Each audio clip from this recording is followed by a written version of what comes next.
Nebraska had some pretty crazy tornadoes earlier this year.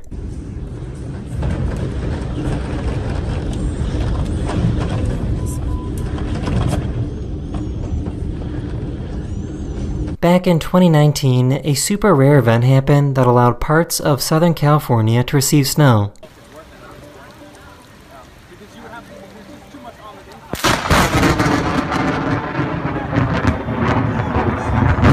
And they also got to experience what snow lightning is like. Got my umbrella, but I know I'm gonna get wet. And look out, like, our street is starting to flood. Imagine seeing this on your way to work. This is what the morning commute looked like for people driving into Los Angeles back in December 2017.